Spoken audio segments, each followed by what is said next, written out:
తప్ప క్షేత్రజ్ఞుడు తెలియదు.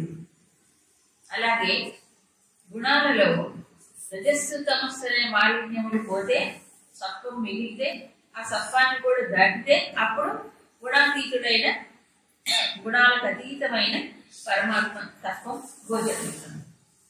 సో ఇవన్నీ కాబట్టి ఈ పరికరాలు ఏవైతే ఉన్నాయో క్షేత్రంలో చెప్పబడినటువంటివన్నీ కూడా వాటిని సరిగ్గా మలుచుకోవటం శిక్షణ ఇచ్చుకోవడానికే ఇవన్నీ చెప్పారు. దైవీ ఆశ్రయ గుణములను విభజించి చూపించారు. సో దైవీ గుణములు ఎందుకు అనంటే దాన్ని తాను వికసింపజేసుకోవడం. ముందు ఇతరులకు మనం ఏమైనా చెయ్యాలి అని అంటే మెయిల్ చెయ్యాలంటే ముందు మనం బాగుంటే వాడు మెయిల్ చేసేది అనగానే ఎవరికి తన దగ్గర వాడికైనా ఈ వాడికైనా ముందు దగ్గర వాళ్ళకి చెప్తే ఈ వాళ్ళకి ఏం చేయగలరు కదా. కాబట్టి తనకి కానీ ఇతరులకు కానీ ఇవంతా కూడా మేలుని, మంచిని, హితాన్ని, శుభాన్ని, సౌఖ్యాన్ని, శాంతిని కలిగించడానికి ఈ గుణాలన్నీ. ఇదేదో మన నెత్తి మీద పెట్టి ఇవన్నీ మీరు తప్పకుండా నేర్చుకోవాలి అని పాఠం అప్పచెప్పినట్టు కాదు.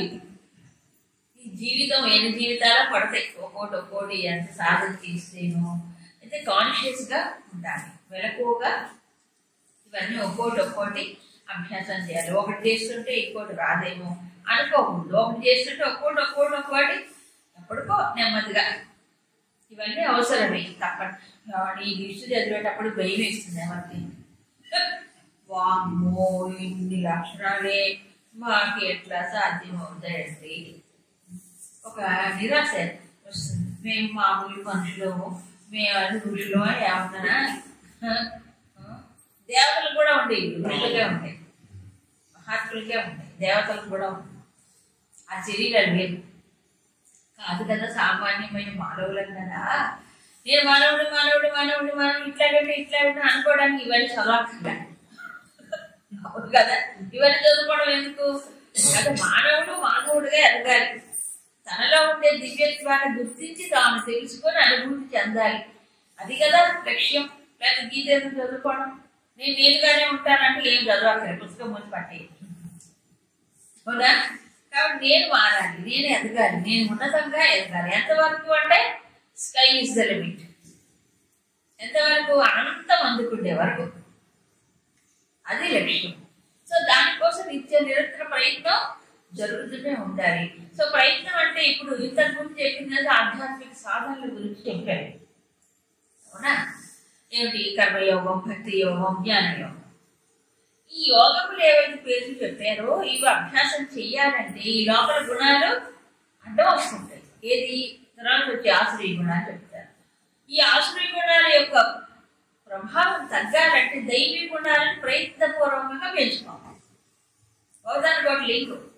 దైవీ గుణాలు పెంచుకుంటుంటే ఆశ్రయ ప్రభావం తగ్గిపోతుంది అవునా కాదు. అవి తగ్గించుకోవాలంటే దైవీ గుణాలు పెంచుకోవడానికి ప్రయత్నం చెయ్యాలి. ఒకదానికి ఒకటి. ఏంటి పెళ్లి ముందా? ఏంటంటే పెళ్లి ముందా ఏదో ఒక సాంగ్ ఉంది. పెళ్ళైతే పిచ్చిపోతుంది అన్న అవునా. పిచ్చిపోతే పెళ్లి చేద్దాం అనుకుంటారు. ఇంతకీ ఏం ముందు? రెండు చేయాలి. మీరు పిచ్చి తగ్గించుకోవాలి అంటే ఆశ్రయ గుణాలు తగ్గించుకోవాలి, దైవ గుణాలు పెంచుకోవాలి. ప్రయత్నం సైమల్టేనియస్ గా జరగాలి. అది గుర్తించాలి. అందుకే ఇంత వివరించి చెప్పాడు. ఇది ఆశ్రయ, ఇది దైవి. సో దీంట్లో ఎక్కడి వరకు వచ్చాము మనం? అహింస, సత్యం, అక్షరం ఇవన్నీ చెప్పుకున్నాం కదా. నిన్న శాంతి, అపైషణం అక్కడ దాకా వచ్చాం. శాంతి అంటే శాంతి అంటే శాంతి. శాంతి, అలజడి, ఉద్రేకాలు ఇలాంటివి మనసులో లేకపోవడం. ఇది ఎప్పుడు వస్తుంది తెలుసా? అశాంతి ఎక్కడ కలుగుతుంది చెప్పండి. అప్పుడు శాంతి ఎక్కడ వదులుతాం? అశాంతి ఎక్కడుంది? మనసులో. అంతేగా మెయిన్ మనసే అన్నిటి కాదు. మనసుకు శాంతి లేదు, అందరు గొడవ పెట్టేది. మనసుకు శాంతి లేదు, అది 100% కరెక్ట్. మనస్సు నీవైనంత వరకు నీకు శాంతి దొరకదు.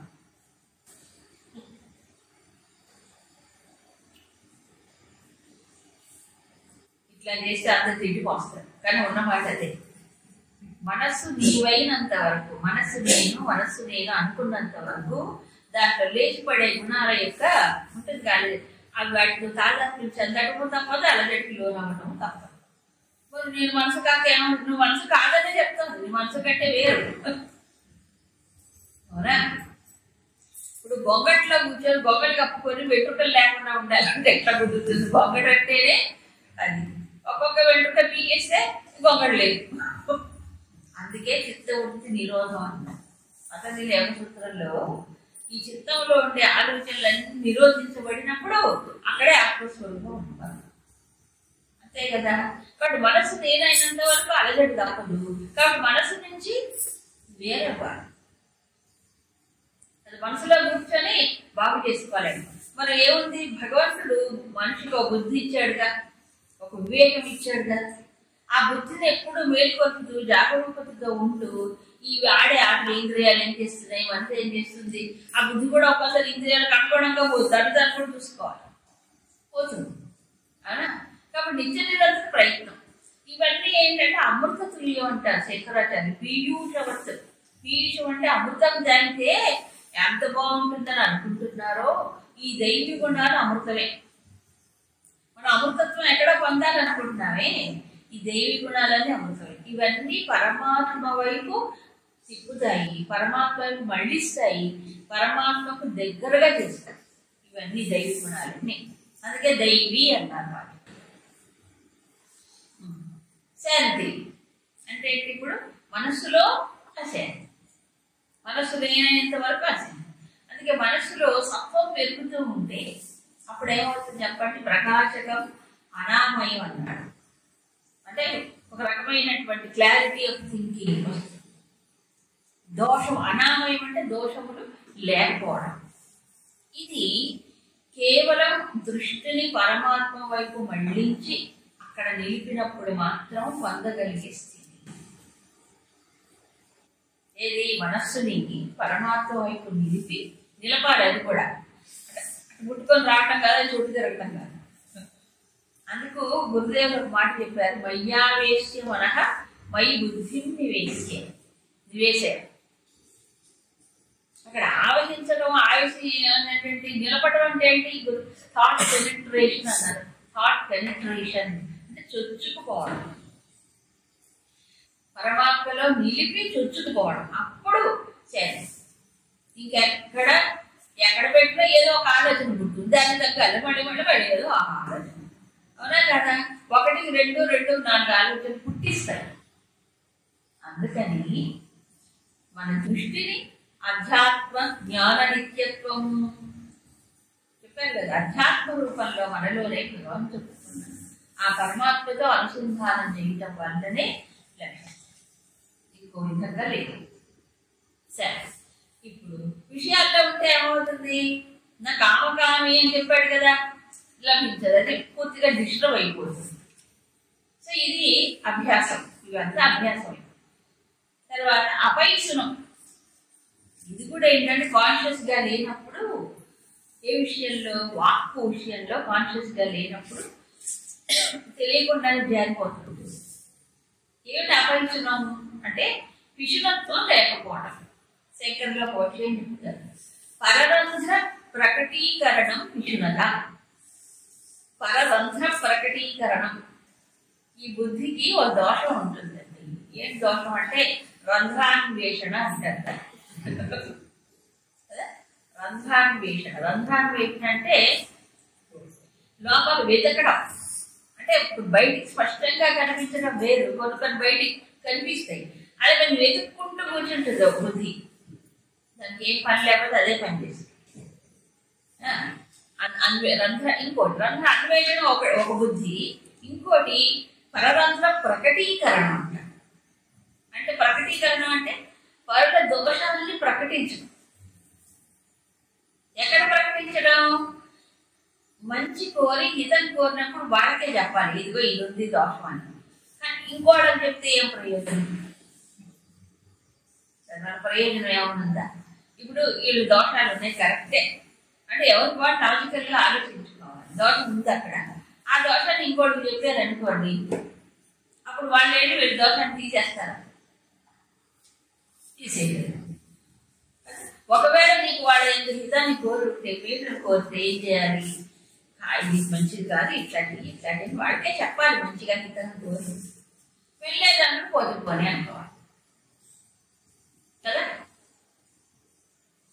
కాబట్టి రంధ్ర అన్వేషణం మీద రంధ్రాన్ని ప్రకటించినటువంటి దోషాన్ని ఇంకోటి దగ్గర ప్రకటించడం ఏమైపోతుందంటే ఒక్కోసారి ఒకళ్ళ మైండ్ డిస్టర్బ్ అయ్యి అది ఇంకోళ్ళకి వెళ్ళిపోతా, అది ఇంకోళ్ళకి వెళ్ళిపోదు, అలాగే మొత్తం పారిపోదు. దానివల్ల ఏమో ఎంతమందికో ఇది డిస్టర్బెన్స్ అయిపోతుంది, క్రియేట్ అయిపోతుంది, పారిపోతుంది. సో అప్పుడు ఏం చేయాలి? మరి నిజంగా హితాన్ని కోరితే వాళ్ళకి చెప్పాలి, మీరు కలిగించేటట్లుగా ఇది కాదు, ఇలా కన్విన్సింగ్గా చెప్పగలగాలి హితాన్ని. తర్వాత దండం పెట్టాలి, ఇష్టం నేను చెప్పాల్సింది చెప్పాను అనుకుంటే అయిపోతుంది, ఇంకేం. కానీ వాటికి ఇలా ఇంకోటి చెప్పారు, డిస్కషన్స్ వచ్చాయి అనుకోండి. సపోజ్ ఇప్పుడు ప్రపంచంలో ఏమి పాలుపోక ఏం కబుర్లు అంటారు, ఉబిసిపోక ఏంటేంటో చెప్పుకుంటున్నాను. ఏంటేంటో చెప్పుకోవటం వల్ల ఎంత ఎనర్జీ వేస్ట్. నలుగురు కూర్చున్నప్పుడు ఏమైనా మంచి విషయాలు మాట్లాడుకుంటారా? ఇప్పుడు డిస్కషన్ లో మనం వేదాంత చర్చలను పెట్టుకుంటాం, అంతవరకు తప్పనిసరిగా ఒక లిమిట్ పెట్టుకోవాలి. కొంచెం దాటిపోతే ఎక్కడెక్కడికో వెళ్ళిపోతుంది అది. నలుగురు కూర్చుంటే ఎక్కడికి పోతుందో తెలియదు. అందుకని ఇదంతా చాలా టైం వేస్ట్, ఎనర్జీ వేస్ట్, ఊరికి వెళ్ళిపోయి చెత్త అంతా వేసుకోవడం. అందుకని ఒక మహాత్ముడు చెప్తారు, 2 పక్షులు ఉన్నాయి, ఒకటి నల్ల కాకి, 2 తెల్ల హంస. మనం దేన్ని ఇష్టపడతాం? హంసని ఇష్టపడతాం. ఎవరైనా తెల్లగా చక్కగా అందంగా ఉంటుంది. హంస భగవంతుడి యొక్క వాహనం. హంసకి ఎన్నో గుణాలు ఉన్నాయి. హంస గురించి చెప్పటి పూలు ఉన్నాయి. హంసకి ఇంకొక మంచి గుణం ఉంది, ఏంటది? పాలు నీరు చేసి నీరు గ్రహించదు, పాలని మాత్రం గ్రహిస్తుంది, నీరు వదిలేస్తుంది. అది ముఖ్యం. వేరు చేయటం ప్రధానం కాదు, ఏది గ్రహించడమో అది గ్రహిస్తుంది. అంటే ఏంటి? అవసరమైన దాన్ని గ్రహించేది హంస, అనవసరమైన దాన్ని వదిలిపెడుతుంది. అది హంస దృష్టి. అంటే గుణాన్ని మాత్రం స్వీకరిస్తుంది హంస. మరి కాకేం చేస్తుంది? కాకేం చేస్తుంది? దాని దోష దృష్టి అంటారు. కాకి అసలు గుణమే చూడదు. కాకి ఏం చేస్తుంది? దాని బుద్ధి అని, కాకి బుద్ధి అంటాడు. అదే ఏంటంటారు? అశుద్ధం. దాన్నే పోయి పట్టుకుంటుంది కాకి. మరి ఎంత మంచి దాన్ని పెట్టుకుని కాకి పట్టుకోండి. కాకి దృష్టి ఏంటంటే లోప దృష్టి, దోష దృష్టి అంట. హంస దృష్టి అంటే ఏంటంటే మంచి ప్రతి వాళ్ళలో ఒక వస్తుంది, మంచి లేని వాడు ఎవరైనా మనిషే కాదు, ఉంటుంది మంచి ఉంటుంది. ఆ మంచిని స్వీకరించి చెడు ఉంది. దీనివల్ల మనం సుఖంగా ఉంటాం. మన సుఖం ఇంకోటి సుఖం తగ్గదు. దేవుడు మనం బాగుండాలి కదా, ఇంకోటి మనం బాగుండాలంటే ఏం చేయాలి? మంచిది స్వీకరించామనుకోండి, బాగుంటుంది, హాయిగా ఉంటుంది. చెడునే చూసామనుకోండి, మనకు కూడా చెత్త అంతదా అంటదా మనసుకి? అంతే, బొమ్మ పూసుకున్నట్టే. బుద్ధ పూసుకోవడం మళ్ళీ ఇంకోటి ఆ బుద్ధ పోయింది. అవునా? మన బుద్ధ ఆ బుద్ధ నేను పూసుకొని మళ్ళీ ఇంకోటి కంటే. దీనివల్ల ఎంత ఎనర్జీ వేస్ట్. కాబట్టి నిజంగా ఆధ్యాత్మ సాధన చెయ్యాలంటే ఒకటి ఇది గుణాలు స్వీకరించడం ఫస్ట్ పాయింట్. కాబట్టి నేను పరమహంస కాలేకపోయినా హంసలాగా ఉండాలి. కనీసం పరమహంస కనీసం హంసలాగా ఉంటే, ఎందుకంటే ముఖ్యంగా సాధనలో మన యొక్క లక్ష్యం భగవంతుడు. ఇవేవి కాదు ప్రపంచంలో, ఏది కాదు లక్ష్యం కదా. సో భగవంతుడిని, పరమాత్మని నేను పొందాలి అంటే వివేకం ముఖ్యంగా కావాలి. సాధకుడు కావాల్సిన వివేకం ఏమి? వివేకం ఆత్మ అనాత్మ వివేకం, నిత్యానిత్య వివేకం. నిత్యానిత్య వివేకం ఎప్పుడంటే ప్రపంచ విషయాల మనసు తగులుకుంటున్నప్పుడు. ఇక్కడ చూసారు, వ్యక్తులతో విషయాల్లో ఏర్పడే సంబంధం పెట్టుకోవాలన్నప్పుడు బెస్ట్ రిలేషన్ ఏంటంటే అందరు మహాత్ములు చెప్పింది చూపించింది అదే. ఎందుకంటే పరమాత్మ సర్వులలోనూ సమంగా ఎవరా క్షేత్ర స్వరూపుడు, క్షేత్రజ్ఞుడై ఉన్నాడు. ఉన్నాడు, ఒకటే క్షేత్రం కూడా అన్నిట్లో ఉన్నాడు, అందరిలో ఉన్నాడు పరమాత్మ. సో అప్పుడు ఆ ఉపాసనలో దోషాలు ఉంటాయి, గుణాల్లో దోషాలు ఉంటాయి, ఉంటే ఉండొచ్చు. నాకు కావాల్సింది ఏంటి? పరమాత్మ. నాకు కావాల్సిన పరమాత్మ కదా, ఉన్నాడు కదా, లేకపోతే అర్థం ముందుగా ఉన్నాడుగా పరమాత్మ. కాబట్టి నేను పరమాత్మతోనే సంబంధం పెట్టుకున్నాను. ఈ ఒక్క అభ్యాసము మనిషిని ఎంత సేద తీరుస్తుందో. ఎందుకు? అన్ని డివైన్ రిలేషన్స్ అయిపోయి, అంటే అన్ని దివ్యమైన సంబంధం అయిపోయి. ఎందుకు? దివ్యంతోనే సంబంధం పెట్టుకుంటున్నాము. ఆ అల్పమైంది దోషభూయిష్టమైన దాన్ని ఫిల్టర్ చేయటం, అది అల్పయిస్తున్నాం. నిజంగా దోషాలు అనాత్మం, ఆత్మవే అనాత్మవే, అది క్షేత్రానికి సంబంధించి కదా. నాకు కావాల్సింది పరమాత్మ కదా, ఆత్మ. అప్పుడు ఇవన్నీ ఏం చేయాలి? పక్కన వదిలేయాలి. అందుకే నేను చేటలాగా ఉండాలా, జల్లెడలాగా ఉండాలా? ఒక పథకం చెప్పింది రామకృష్ణ, చాలా మంచి ఎగ్జాంపుల్ చెప్తాను. చేట పొల్లును చెరిగి వేసి గట్టి విత్తనములు మాత్రం నిలుపుకుంటుంది చేట. జల్లెడ రివర్స్. జల్లెడ ఏం చేస్తుంది? పైన పొట్టు మాత్రం ఉంటుంది, కింద చిన్న చిన్నవన్నీ కింద జారిపోతుంది. అవునా కదా? ఇప్పుడు మనం చేటలా ఉండాలి, జల్లెడలాగా ఉండాలి. చేటలాగా ఉండాలి అంటే పొల్లుని తీసేసి, పొట్టును తీసి, పరికరాన్ని తీసేసి అవసరమైంది అవసరమైంది పరమాత్మ. ఇంకేది కాదు, ఇంకేది మనకు అవసరం లేదు. నిజాన్ని వాళ్ళలో మంచి ఏదైనా ఉందనుకోండి, ఆ మంచిని చూసినప్పుడు మనకు కూడా బాగుంటుంది. ప్లస్ మైనస్ రెండు ఉంటాయండి. మైనస్ తీస్తే మైనస్, ప్లస్ చూస్తే ప్లస్ చెప్పాడు. అందుకు ఈ విధంగా తన మనసుకి ఇవన్నీ అవసరం కాబట్టి, సో చేటలా ఉండాలి, ఇంకోటి హంసలా ఉండాలి, ఇంకోటి తుమ్మెదలా ఉండాలి, ఈగలా కాదు. ఈగ ఏం చేస్తుంది? అశుద్ధం పడవాల్సింది పడవాలి, దానికి ఏ విచక్షణ ఉండదు. తుమ్మెద పొరపాటున కూడా పుష్పములో మకరందములు తప్ప ఇంక దేనిపైన వాళ్ళది.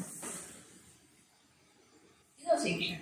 రెండు ఉంటాయి పక్క పక్కనే, విచిత్రం అది. ఎంతో దూరం అక్కడే ఉంటాయి రెండు. పరమాత్మ అక్కడే ఉన్నాడు, ఈ గుణాలు ఈ దోషాలు అన్నీ అక్కడే ఉన్నాయి. సో బెస్ట్ ఏంటంటే పరమాత్మ దృష్టి. అంత గొప్పది లేకపోయినా కనీసం గుణాన్ని స్వీకరిద్దాం, దోషాన్ని వదిలేద్దాం. ఒకవేళ మరీ పాపం వాడు చాలా ఆ గుణాన్ని పోగొట్టుకోలే కష్టపడుతున్నారైతే వాళ్ళకి మేలు తీసేటట్టుగా హితాన్ని కోరి మంచి చెప్పాలి, వాళ్ళకే చెప్పాలి. వాళ్ళు వినట్లేదండి, ఎంత చెప్పినా మరి ఏం చేస్తాం, వాళ్ళు గుణాన్ని అంటారు. వదిలేయాలి. మనం ఇప్పుడు చెప్తే వినకపోతే ఏం చేయాలి? ఎక్స్పీరియన్స్ తెలుసుకుంటారు ఎవరైనా. తర్వాత అపైంచడం దయాభూతేషు. భూతేషు దయ. ఇది కూడా చాలా జాగ్రత్తగా ఉంటారు ఈ దయ విషయం. దయ కూడా ఎవరి ఎందు దయ? దుఃఖితుల ఎందు దయ. దుఃఖితుల ఎందు దయ, అంతేగాని పాపాత్ముల దయ చూపించుకోవడం కదా. పాపాత్ముల మీద దయ చూపించుకోవడం. ఇప్పుడు శ్రీరాముడైనా రావణాసుడు మొదలైన వాళ్ళకి అవకాశం ఇచ్చాడు, ఏది బాగుపడతాడేమో అని అవకాశం ఇచ్చాడు. వాడు బట్టరాని గుండెలు. రావణాసుడు ఏమంటాడు తెలుసా? నన్ను రెండుగా చీల్చినా నేను మారను, నా స్వభావం ఇదే అంటాడు. చెప్తా డైరెక్ట్ గా. రెండుగా నన్ను చీల్చినా నా ప్రకృతి, నా స్వభావం అంటాడు. ఏం చేయాలి కదా. అందుకని వాడికి ఎట్లాగో మారడు, వినడు, అర్థం కాదు. కాబట్టి చక్రం వేయాల్సిందే. నేను బాణ వేసాడు, ఆయన చక్రం వేసాడు. వాడికి దయ లేదు. రాక్షసుడికి కదా ఆసురీ గుణాలు వచ్చేసేవాడు. పుట్టింది మంచి పుట్టకే, కానీ ఆసురీ గుణాలతో పడింది. అందుకని ఏం చేశాడు రాముడు? సంహరించాడు. వాడు కనికరం దయలేదు. వాడు సీతమ్మ ఎంత పాపం, ఎంత బాధపడింది. అవి ఏం చేసిందని అపకారం ఏమి లేదు. అంతా శిక్ష పడింది. ఒకసారట బ్రహ్మదేవుడు పితామహుడి దగ్గరికి వెళ్ళి, ఎవరు పితామహుడే అందరికీ కాకపోతే అందరినీ సృష్టించాడు కదా ఆయన. దేవతలు, మానవులు, దానవులు ముగ్గురు వెళ్ళారు బ్రహ్మదేవుడి దగ్గర. వెళ్ళి వినోబాబా చెప్తారు కదా, వెళ్ళి అయ్యా స్వామి పితానమ్మ, మరి మాకు ఏదైనా మంచి ఉపదేశం చేయమని అడిగారు. అడిగితే అందరికీ కలిపి ఒకటే క్లాస్, ఒకటే ఉపదేశం.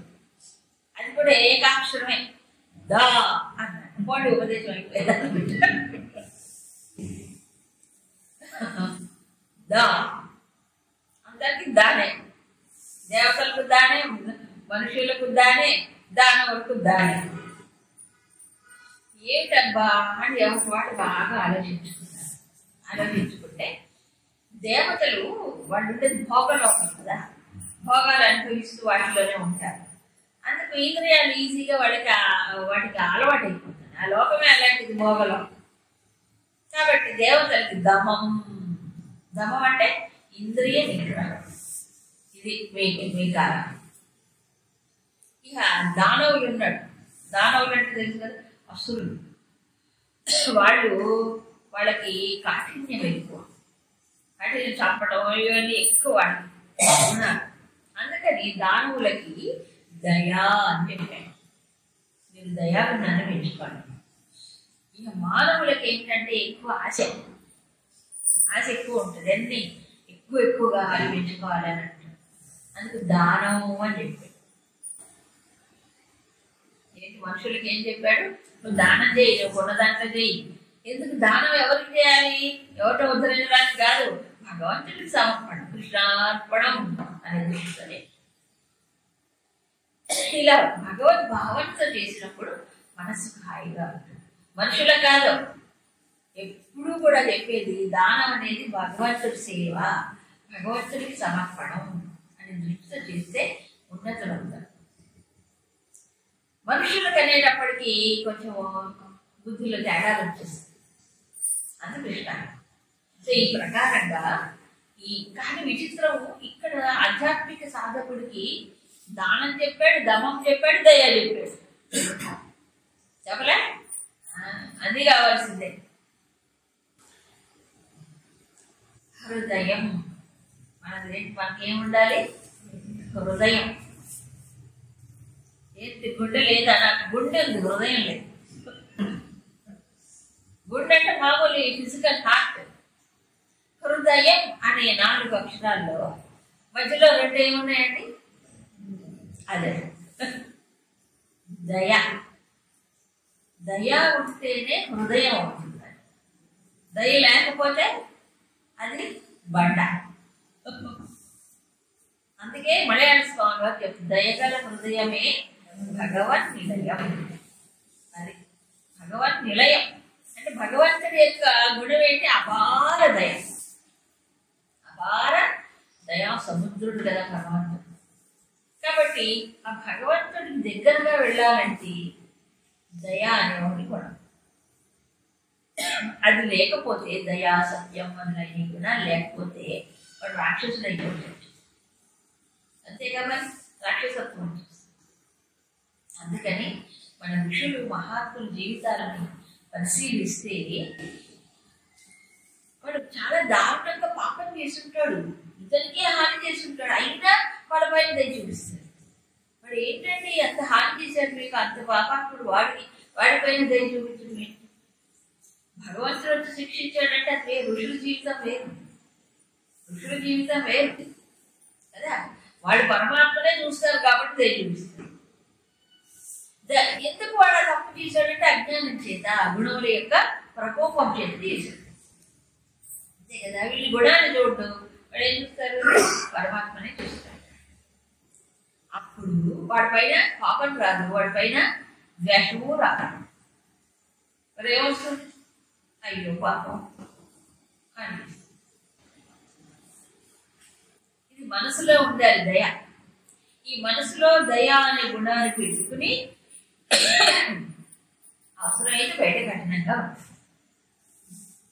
ఎందుకంటే రామాయణం చెబితే మనకు అర్థం అవుతుంది. రామ హృదయం తెలిస్తే జాగ్రత్తగా.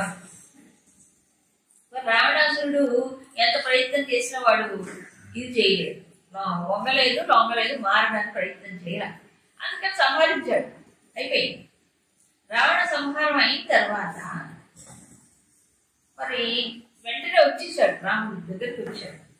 వచ్చి విభీషణుడు చెప్పాడు, ఇది కర్తవ్యం చేయవలసింది ఉంది, ఇతనికి గౌరవప్రదంగా రాజలాంఛనాలతో ఇతనికి అంత్యక్రియలు చెయ్యాలి.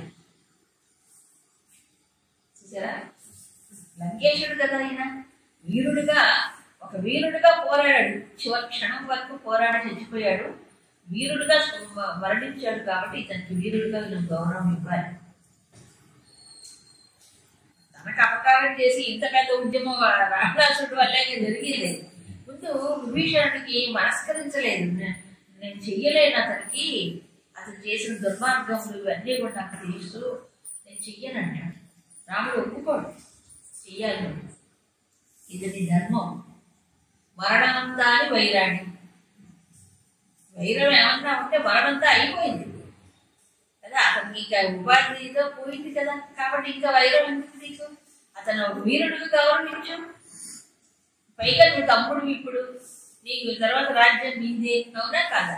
కాబట్టి అతనికి అంతిమ సంస్కారాలు గౌరవంగా ఆదరంగా చేయమంటాడు.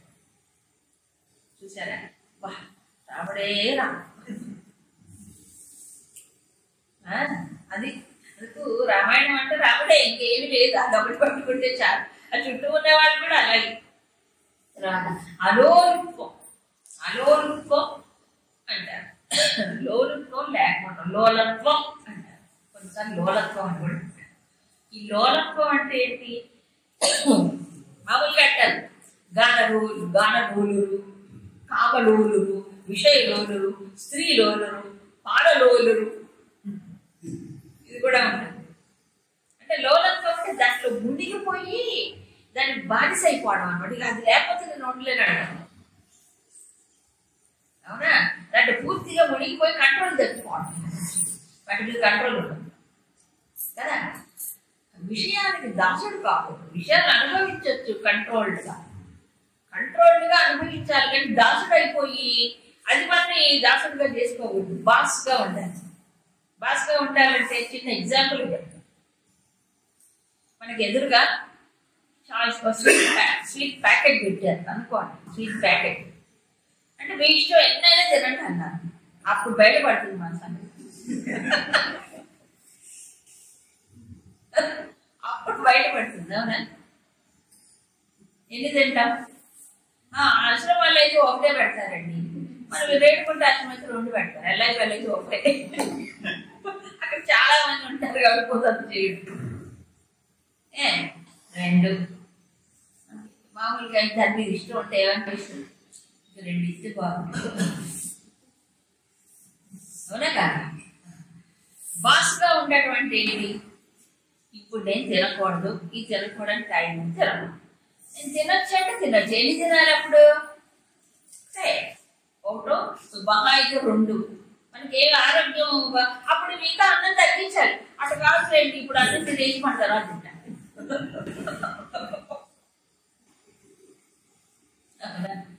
రకరకాలు ఎంతో మళ్ళీ అది మరీ ఏంటంటే ఒకటే ఇచ్చారు.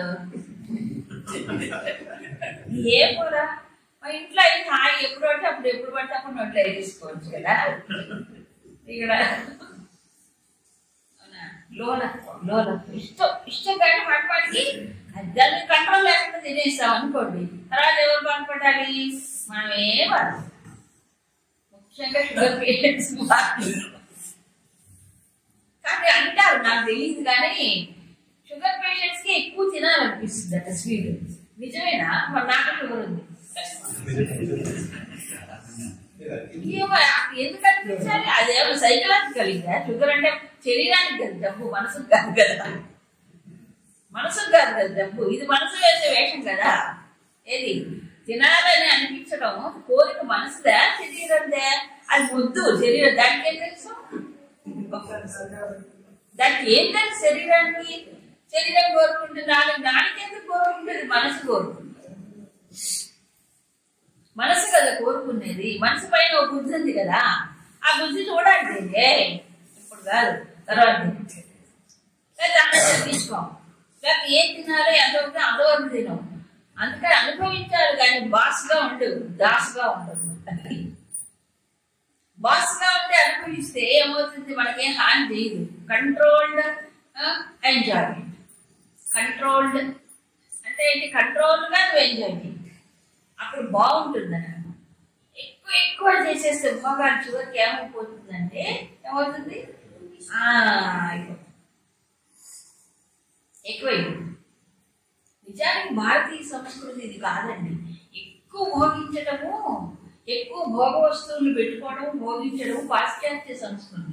వాళ్ళకి అది గొప్పతనం. ఎక్కువ భోగ వస్తువులు పెట్టుకొని, భోగాలు పెంచుకొని భోగించడం వాళ్ళ యొక్క సంస్కృతి యొక్క అది గొప్పతనం వాళ్ళకి.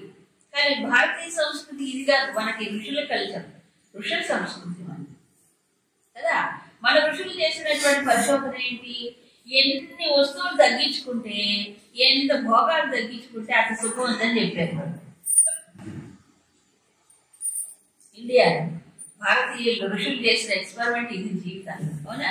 ఎక్కువ వాటిపైన ఆధారపడకుండా ఉండొచ్చు. ఇది తగ్గించుకుంటే అంత ఆధారపడదు, దేనిపైన ఆధారపడదు. ఆధారపడ్డామో బాధ్యత అయిపోతాం. అవునా కదా? కాబట్టి తగ్గించుకోవడానికి ప్రయత్నం చేసింది ఈ ఋషులు. వాళ్ళు పెంచుకోవడానికి ప్రయత్నం చేసి పెంచుకుంటూనే ఉంటారు. ఎంతకాలం పెంచుకున్నా అంతే, చివరిగా ఆనందం ఏం పెరగదే. అవునా? ఈ లోలత్వం అనేది ఏం చేస్తుందంటే ఆ రకంగా బానిస వైపు చేసేస్తారు. ఇప్పుడు ఉదయం పొద్దున్నే కొంచెం హాయిగా తరాగిలో టీ తాగాలి, మంచిదే. కొంతమంది తాగుతారంటే టీలు రోజుకి 20. అవునా? 20. అది కూడా ఏంటంటే మేము ఎక్కువ తాగలేండి, ఒక కప్పే, పావు కప్పే. ఏం అన్సార్ అయితే రోజంటే అనుకోవచ్చు కదా. ఎందుకంటే సార్ ఏంటో అలవాటు, ఇదంతా మన చెడు అలవాటు చేసుకొని పాడైపోతుంది అంతే, ఏమి అలా ఎన్నో ఉంటాయి. అంటే ఏంటి లోలత్వం? లోలత్వం అంటే ఏంటి? కంట్రోల్ లేకపోవడం, దానికి బానిస అయిపోవడం. ఇంకోటి కూడా ఉంది, ఈ లోలత్వం అనేక విషయాలకు విస్తరించుకుంటుంది. మనిషికి అనేక విషయాలకు విస్తరించుకుంటుంది. ఇప్పుడు ఎక్కడ నాకపక్షులని ఎక్కడో ఎవరో చెప్పారు, గ్రామ్య గీతం నృణీయాత్. గ్రామ్య గీతం అంటే అల్లర్చిల్లర పాటలు అంటాడు. ఆ పాటలు కానీ కథలు కానీ వినకూడదంట. ఇప్పుడు ఏమి తోచకపోతే వినేది, చూసేది ఏంటి? ఏం చూస్తారు? ఓ ఎక్కడ పడితే అక్కడ సినిమాలు. ఇప్పుడు ఆ సినిమాలు ఏమైనా మంచిగా ఉంటాయా? అది ఏం తోచకండి. హాస్యం వల్లది అని పెడతారు కొంతమంది. అవి ఒక్క నిమిషం చూస్తే మనకి పాపం అంతా వచ్చేస్తుంది, వెగట పుడుతుంది. ఆ సున్నితత్వం కానీ దాంట్లో ఏ లాలిత్యం ఉండదు. హాస్యంలో కూడా సున్నితమైన హాస్యం ఉంటుంది. ఇది అశ్లీలము అంత అమంగళం, అలాంటి మాటలు, అలాంటి వేషాలు, ఇదంతా ఏంటి చెప్పండి. అసలు పూర్వం అంటే సాధువులు కానీ సన్యాసులు కానీ లేకపోతే ఒక మంచి జీవన విధానం గడిపే వాళ్ళు సినిమాకి పోతే కూడా తప్పే. పూర్వం స్టాండర్డ్స్ అలా ఉండేవి. సినిమాకి పోయాడంటే వాడు సినిమాకి పోతున్నాడు కదా. ఆ పునభం చాలా తక్కువ ఆ రోజుల్లో. ఆ పిచ్చి లేదు. తర్వాత ఏమైపోయిందంటే పైగా నేను పలానా సినిమా 50 సార్లు చూసే తెలుసా అంటాడు. ఇప్పుడు గొప్ప రేట్ అని తెలుసు. First day, first release, first ticket మాదే. ఇది గొప్ప. అవునగా? కాబట్టి ఏం తోచకపోతే ఆ పనికిరానివన్నీ చూసి, పనికిరానివన్నీ విని లోపల ఏం పెంచుకుంటున్నాము? చెత్తే. స్వామి శివానందులు వారి చెప్తారు. ఇప్పుడు చదివే లాంగ్ టైం బ్యాక్ శివానందులు వారు చాలా స్ట్రిక్ట్ డిసిప్లిన్. న్యూస్ పేపర్ కూడా చదవద్దంటాడు ఆధ్యాత్మిక సాధన. మరి ఏంటంటే అంత పిచ్చి చేస్తాం అని మీరు అనుకోవచ్చు. హెడ్లైన్స్ లో ఏమైనా మంచి మాటలు ఉంటాయా? మంచి మాట అంటే ఒక్క చోట ఎక్కడో పేపర్లో ఒక కార్నర్ లో ఇచ్చాడు అంతర్యామి, ఎక్కడ ఓ చిన్న గడి కట్టి ఇంత ఇస్తాడు, మిగతాదంతా పనికిరాదు. పోనీ అవేమైనా సత్యమా? సత్యం కాదు. న్యూస్ పేపర్లో అన్ని నిజాలు చెప్తాడు ఏంటంటే ప్రతి పేపర్లో ఎంతో రాజకీయ నాయకుడు ఉంటాడు, తప్పకుండా ఉంటాడు. అవును, అన్ని బయసిందని చెప్తారు, వాడికి అనుకూలంగా కొన్ని, అవును కదా, ఇంకోటి మీద పోసే కొన్ని, ఇవే ఉంటాయి. జనరల్గా న్యూస్ పేపర్ బిజినెస్ అంటే ఇంతే. దానికి మనకు పనికి వచ్చింది ఏం నమ్మటానికి లేదు. ఇప్పుడు యూట్యూబ్లో ఇంకా ఘోరం అయిపోయినాయి, అవి కూడా నమ్మటానికి నమ్మటానికి లేదు. ఎందుకు పనికిరాని అంత పనికిరాని వార్తలు ఇవాళ రేపు ఖండిస్తాడు. మళ్ళీ ఇవాళ చెప్పింది రేపు ఎల్లుండా ఖండిస్తాడు. ఈ లాభం ఏమైపోతుంది? దాని మీద ఎంత చర్చలు, ఎంత డిస్టర్బెన్స్ అండి. డిస్టర్బెన్స్ క్రియేట్ చేసినా వీళ్ళందరూ అదే పనిగా వాటి మీద దృష్టి పెడతారు. అవునా కాదు? ఆ న్యూస్ తెలుసుకోకపోతే ఎట్లా అంటే అప్డేటెడ్గా ఉంటుందా? అప్డేటెడ్గా నువ్వు అప్డేటెడ్ భగవంతుడితో గీత కాదు, ఇక్కడ డేటింగ్ ఆయనతో, ఇక్కడ అప్డేట్లు నాకు అవసరం లేదు, భగవంతుడితో పెట్టుకో. అవునా? ఈ అప్డేట్స్ ఏ ప్రయోజనం? అవి జనరల్ నాలెడ్జ్ లేకపోతే ఎలాగో అంటే పరమాచార్యుల వారు కూడా ఆయన జీవిత చరిత్రలో వస్తుంది. అప్పట్లో ఎందుకంటే ఆయన ఒక రకమైన కారణ జన్ములు వారు, కారణ జన్ములు కాబట్టి వారి వల్ల లోకానికి కొంత మేలు జరగాలి ఉంటుంది. సో అందుకని వారు కొంత సమాచారం తెలుసుకొని ఉండేవారు. వెళ్ళి ప్రపంచంలో ఏం జరుగుతుంది జనరల్ ఇన్ఫర్మేషనే కదా వార్తాపత్రికలు వచ్చేది ఆ రోజుల్లో. అయితే పరమాచార్య దగ్గరికి న్యూస్ పేపర్ పంపించేటప్పుడు ముందుగా చెప్పేవారేమో ఇన్స్ట్రక్షన్. సినిమా బొమ్మలు ఉంటాయి చూడండి, చివరి పేజీలో వేస్తారు కదా, ఆ బొమ్మలన్నీ కట్ చేసి పంపించేవారు ఆయన దగ్గర. అది చూడడానికి ఇష్టపడేవారు. ఎందుకంటే అవి మంచిగా ఉంటుంది. ఒక మంచి దృశ్యాన్ని చూస్తే ఒక సద్భావన కలుగుతుంది, ఒక మంచి వ్యక్తి చూస్తే సద్భావన కలుగుతుంది. అవునా కాదా? రౌడీనప్పుడు ఏవో పేరు కూడా రకరకాలు వేషాలు వేసుకుని డబ్బులు సంపాదించుకునే వాళ్ళే. వాళ్ళు ఎవరు వ్యక్తిత్వం ఉంటుందా? ఏముంటుంది? ఏమి ఉండదు కదా. ఇప్పుడు వాళ్ళే హీరోలు, వాళ్ళే అయిపోయారు. మొత్తం వ్యక్తిత్వం ఉండదు కదా వాళ్ళకి, కేవలం నటనే కదా జీవితం అంతా. అవునా కాదా? కాబట్టి అవన్నీ చూసి ఆ పైకి మెరుగులు చూసి ఏంటో ఇప్పుడైతే అభిమాన సంఘాలు, ఫ్యాన్లు, వాళ్ళకి అభిషేకాలు, వాడికి ఏమిటి వాళ్ళ అభిషేకాలు, వాడికి దేవుడికి చేసినట్టు చేస్తున్నారండి. ఎంత పిచ్చిలో పడ్డారు. మనకు ఋషులు లేరా? భగవంతుడు లేడా? మహాత్ములు లేరా? ఎంతమంది మహాత్ములు, వాడిని కూడా ఆలోచించడే. ఎప్పుడో ఏడాదికి ఒకసారి విగ్రహాలు దుమ్ము తెలిపి దులుపుతారో లేదో అది కూడా దండేసి వెళ్ళిపోతారు. ఎవరికి? వివేకానంద స్వామికి, గాంధీ మహాత్ముడికి ఆ జయంతి రోజు వస్తారు, ఏదో 10 మంది దండేసి వెళ్ళిపోతారు. మిగతా ఎవరు పట్టు? ఎవరండి హీరోలు? ఎవరు? ధీరోదాత్తుడు హీరో. అంతేగాని వేషాలు వేసుకొని డబ్బులకి నటించేవాడు హీరోలు ఎట్లా అవుతారు చెప్పండి? జీవితంలో కష్ట నష్టాలు ఎదుర్కొని కదా త్యాగం చేసి ప్రపంచానికి మేలు చేసిన వాళ్ళు మహాత్ములు. వాళ్ళని ఆరాధించాలి, వాళ్ళని. కాబట్టి ఏమైపోతుందంటే ఈ లోలత్వం, చాపల్యం వల్ల ఏదో ఒకటి చూడాలండి టైం పాస్. ఆ టైం పాస్ కూడా మంచి వాటిని చేయొచ్చు కదా, సెలెక్టెడ్గా ఉండదు కదా. కాబట్టి అలోలత్వం అంటే ఇంకొక రకం. లోలత్వం లేకపోవడం అంటే వికారములను కలిగించేటువంటివి చుట్టూ ఉన్నా వాటికి సెట్ కాకుండా ఉండడం. ఉన్నాయి, చుట్టూ ఉంటాయి, వాటికి లోను కాకుండా, టెంప్ట్ కాకుండా, అంటే లోను కాకుండా, వశము కాకుండా ఉండడం. ఇది అలోలత్వం. ఇది అవసరం లేదా? తప్పనిసరిగా ఇది లేకపోతే ప్రతి విషయము లాగుతుంది. ఎక్కడో ఒక చోట మనిషి బలహీనత వస్తుంది.